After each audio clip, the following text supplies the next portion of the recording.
Hola, ¿cómo están? ¿Qué dicen? Bueno, me parece importante que haga este video un poco para hacer un repaso de lo que vimos en la clase pasada, el viernes creo que fue 3, un poco para reforzar algunas cosas que hemos trabajado y un poco para ayudar a aquellos que no han podido estar en la clase. Y me gustaría, a manera de inicio, comenzar con un pequeño texto de Borges que por ahí nos sirve como para empezar a pensar esta unidad número 2 que tiene que ver sobre todo con los apoyos que nos da Fabia Terici para pensar el currículum en acción. Después vamos a ver por qué nos parece interesante pensar el currículum en acción. Y el texto de Borges me parece que nos ayuda en ese sentido. El texto de Borges dice así: en aquel imperio, el arte de la cartografía logró tal perfección que el mapa de una sola provincia ocupaba toda una ciudad, y el mapa del imperio toda una provincia. Con el tiempo, estos mapas desmesurados no satisficieron y los colegios de cartógrafos levantaron un mapa del imperio que tenía el tamaño del imperio y coincidía puntualmente con él. Menos adictas al estudio de la cartografía, las generaciones siguientes entendieron que este dilatado mapa era inútil y no sin impiedad lo entregaron a las inclemencias del sol y los inviernos. En los desiertos del oeste perduran despedazadas ruinas del mapa, habitadas por animales y por mendigos. En todo el país no hay otra reliquia de las disciplinas geográficas. Este relato de Borges me parece que nos sirve para pensar en esta relación entre lo que es un mapa y lo que es el territorio, lo que es el diseño, un plan que yo puedo establecer con la ejecución y la acción concreta en el mundo de la realidad, digamos, ¿no? Lo que nos viene a decir Borges un poco es esta imposibilidad de hacer un mapa que sea igual al territorio mismo. Es algo del orden de lo imposible. Muchas veces pasa en el ámbito de la educación que se pretende establecer planes o diseños desde un plano meramente teórico que intenten dar cuenta de la realidad de lo que sucederá en el futuro en la escena escolar concreta. Y que tiene una lógica de lo que llamamos las planificaciones de diseño, una lógica ciertamente tecnocrática, en la cual hay como procesos bien diferenciados. Por un lado, la fase del diseño, la fase de la planificación, que es una fase meramente teórica y que está establecido que son una serie de especialistas los que lo van a realizar.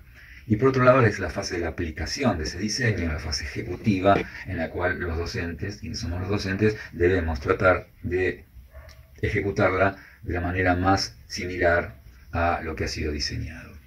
Y después vendrá otra tercera fase, que es la de la evaluación, que nos dirá si se han cumplido o no los objetivos previamente trazados.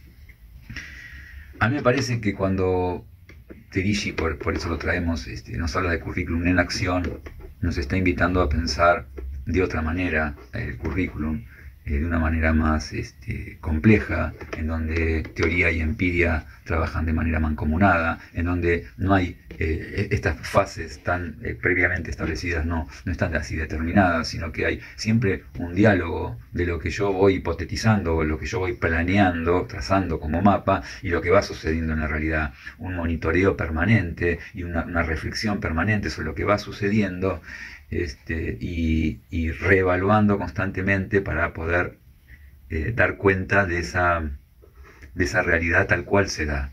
En ese sentido, el docente ya no es un mero aplicador o ejecutor de políticas o planeamientos realizados en una externalidad con respecto al ámbito de la acción, sino que el docente y la docente son parte de este acto de planificación que se va haciendo en la acción misma.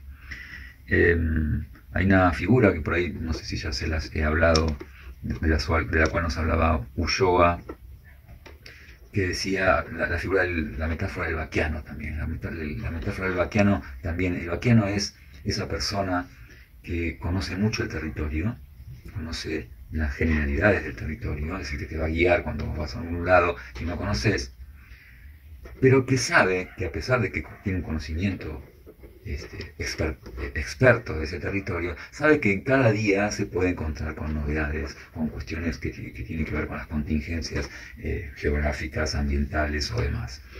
La figura del Baquiano nos sirve tampoco bien a nosotros para pensar el acto pedagógico en ese sentido, en que uno puede tener un plan previamente trazado, pero es necesario que mientras va actuando en la misma acción, vaya viendo qué sucede con quienes son sus alumnos y alumnas, vaya viendo qué respuestas, qué grados de comprensión hay, y no quedarse simplemente como caminando de acuerdo a como el mapa le determina. Me parece que pensar en términos de currículum en acción va en esa línea de pensamiento. Y ahí es donde, bueno, tenemos estos 5 videos que nos propone Flavia Terigi en una serie de un congreso que hizo en la ciudad de Córdoba, que a mí me resultan muy interesantes porque tocan temas, distintos temas, con una lógica común, pero a la vez con ciertas diferenciaciones que yo quisiera traer a la cursada, ¿no?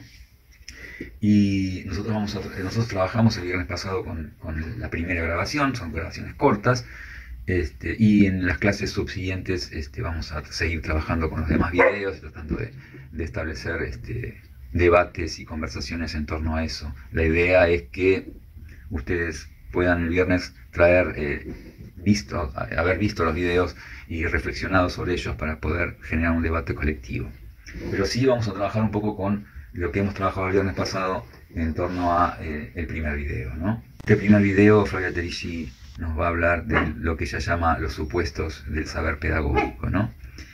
Y ella dice que, utilizando otra metáfora, habla de lo que en el campo de la informática se llama como el saber por defecto, o los programas por defecto. O sea, cuando uno introduce una cierta aplicación, un programa informático o un antivirus, le da la opción de utilizar el programa personalizado, en el cual uno va a tener que hacer un trabajo personal en torno a las ciertas elecciones que va a realizar, o si no, utilizar el programa por defecto, también llamado estándar, ¿no? Que es el general, el que se utiliza siempre, salvo que uno elija el personalizado. Y lo que dice Flavia Terigi es que en general uno al proponerse estas opciones, en principio intenta y quiere el programa personalizado y va a introducirse en esa opción, pero también dice Terigi, al poco tiempo ve que la cosa es más complicada de lo que uno quisiera o deseara y termina por elegir el método estándar, el programa estándar o por defecto.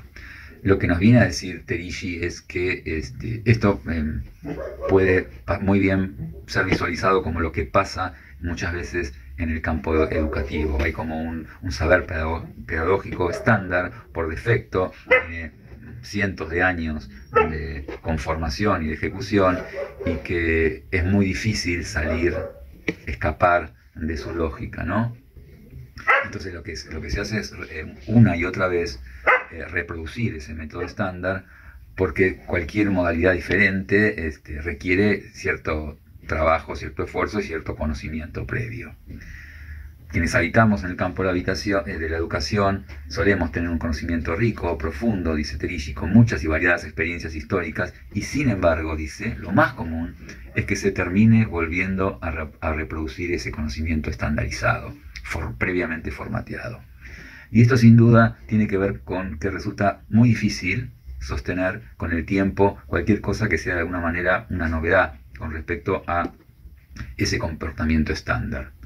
La escolaridad descansa muchas veces en ciertos supuestos, algunos de ellos que se hacen del orden de lo evidente, pero que si uno rastrea un poquito y analiza un poquito con más profundidad, se da cuenta que esos supuestos quizás habría que ponerlos en cuestión, en discusión, cuando estamos pensando en una escuela desde la lógica de la inclusión, desde la lógica de la diversidad, desde la lógica de un conocimiento reflexivo y crítico, que debería dotarnos de otro tipo de saberes alejados o críticos de los estandarizados o por defecto.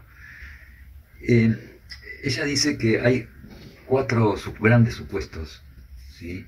Que tienen la escolaridad a lo largo de la historia y que se sostienen, y esos supuestos son la simultaneidad, la presencialidad, la descontextualización y el cronosistema. Y después analiza cada uno de ellos un poquito con más detalle, ¿no? La simultaneidad tiene que ver con un tratamiento muy amplio, pero básicamente implica la organización del sistema escolar de manera de enseñar a todos las mismas cosas al mismo tiempo. Una suerte de monocronía, enseña a todos las mismas cosas al mismo ritmo, al mismo tiempo. Esto parte de un supuesto más que discutible, ¿no? O sea, yo puedo pretender o tener como fin que todos aquellos que ingresan a lo largo de los distintos ciclos educativos logren ciertos contenidos, ciertos saberes, de manera bastante conjunta, grupal, homogénea. Pero también está partiendo de un presupuesto más que discutible, que es el de que todos, cuando empiezan con un nivel, con un mismo nivel, con una misma capacidad de comprensión, con las mismas conocimientos, con las mismas trayectorias, con las mismas experiencias, y eso, a la luz de la acción concreta en las escuelas, está claro que no sucede. Entonces, pretender enseñar con el mismo método a todos de la misma manera pareciera ser un supuesto que habría que revisar.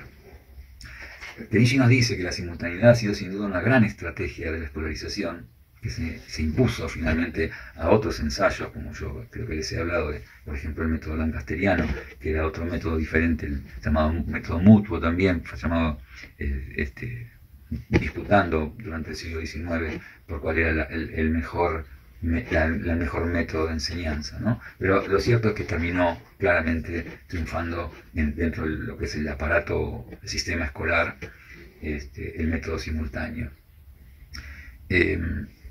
La cosa es, como dijimos, que el triunfo de la simultaneidad se explica en gran parte porque es un sistema de alguna manera económico, que permite un agrupamiento bastante simple, y que es efectivo en términos de un sistema como el escolar de una nación que es masivo y que pretende alfabetizar y escolarizar a toda la población. Está claro que una cosa es educar a millones de personas, como fue la pretensión del sistema escolar, y otra cosa es educar a 2 o 3 personas. Cuando hablamos de grandes escalas, tenemos que pensar en otro tipo de sistema o didáctica específica a esa escala, ¿no? Pero acá hay un ruido que hace ese supuesto de todo a todos en el mismo momento. Pensando también en este tema de, como yo les decía antes, de una escuela pensada ya no desde la homogeneidad, sino desde la diversidad. Entonces, poner en cuestión esta homogeneidad de punto de partida, que no sería tal, y por otro lado, poner también en cuestión cierto alineamiento que atiende a una mirada de homogeneización final también, ¿no? Si pensamos que puede haber trayectorias diversas, bueno, eso también habría que repensarlo. Por supuesto que tiene que plantear Terici el supuesto de la presencialidad. Esto que ha sido tan complicado en estos tiempos de pandemia, pero hay un supuesto de la necesidad de que los alumnos estén allí, de que haya una relación espacial directa, de cuerpo a cuerpo, en este tipo de dispositivos. Por otro lado, está claro, plantea Terici, que la escuela, tal como fue creada a fines del siglo XIX, es una institución de antes de, dice Terici, ¿no? De antes de la computación, de antes de la televisión, de antes de la radio, de antes del teléfono mismo. Es decir, que la escuela ha sido pensada desde esta lógica, con estas tecnologías, para que la transmisión se produzca a través de la copresencia, es decir, por la presencia de quien enseña por un lado y quien aprende por otro. Bueno, esto también, evidentemente, en estos tiempos que corren, este supuesto podría ser repensado, reflexionado. No digo no decimos eliminado, pero sí evidentemente hay otros mecanismos, otras tecnologías, otros canales que permitirían otras formas de enseñanza. De hecho, es la que estamos intentando en este contexto. Otro tercer supuesto, más complejo quizás, que es el de la descontextualización. Hay un concepto central dentro de la didáctica actual que es el de transposición didáctica, que viene del campo de la matemática y que ha sido utilizada en la didáctica de las demás áreas de conocimiento, que tiene que ver con que el conocimiento escolar en general es un conocimiento descontextualizado. ¿Qué quiere decir esto? Que no está utilizado en el contexto de producción real, en el contexto en donde se aplica realmente, sino que hay que hacer didácticamente una serie de operaciones para transformarlo en un contenido a enseñar en una escuela.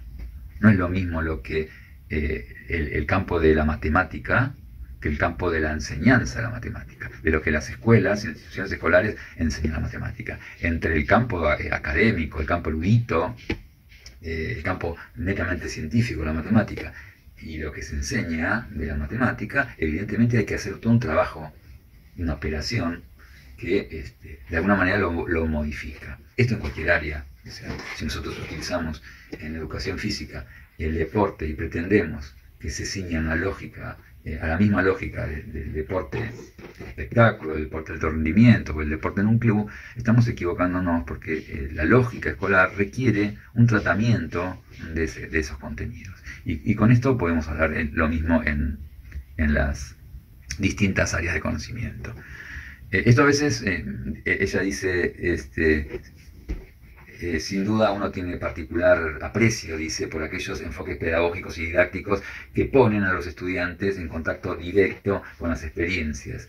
Pero es necesario saber que a veces es difícil que esto siempre pueda producirse en el ámbito escolar, ¿no? Esa experiencia directa con un conocimiento se hace difícil en el contexto escolar y requiere ciertos tipos de intervención y operaciones didácticas que implican una cierta descontextualización. Por último, el tema del cronosistema. Esto tiene que ver con esa rigurosidad estructural y de orden que el sistema escolar ha tomado de la matriz eclesiástica, esta idea de tenerlo todos los espacios y los tiempos bien delimitados, bien rigurosamente establecidos, las horas, las aulas, los cursos, los ciclos, las trayectorias, todo aparece una especie de cronosistema, dice, una cronología muy sistematizada, que también los tiempos que corren invitan a repensar, si queremos hacer un programa personalizado y repensar estos tiempos, es necesario ver si las maneras de enseñar actuales no requieren otro tipo de sistema más flexible, otros tipos de reagrupamiento, por ejemplo, de replanteo de esta rigurosidad esquemática de los tiempos, porque tiene que ver un poco con lo que habíamos hablado de la simultaneidad y de esta idea de si yo pienso que no todos aprenden todo al mismo tiempo, sino que hay distintos ritmos y distintos puntos de partida, yo debería revisar esa única manera, por ejemplo, de agrupamiento, que es primer grado, segundo grado, tercer grado, y si no aprende los contenidos mínimos, repite. Trichy es muy crítica de la repitencia escolar porque no le ve ninguna lógica a eso. Eso después lo vamos a profundizar un poco, pero está claro que estos cuatro sistemas, estos cuatro supuestos, la simultaneidad, la descontextualización, la presencialidad y el cronosistema, son supuestos básicos que tienen que ver con este programa por defecto. Y que para revisar estos supuestos requiere un trabajo de reflexión, de crítica, y requiere tratar de constituir otros saberes pedagógicos que estén más en línea, que tengan una lógica más común a los nuevos propósitos que tiene la escuela, a los nuevos propósitos que plantea la sociedad, a los propios objetivos que uno se puede plantear en función de los tiempos que corren.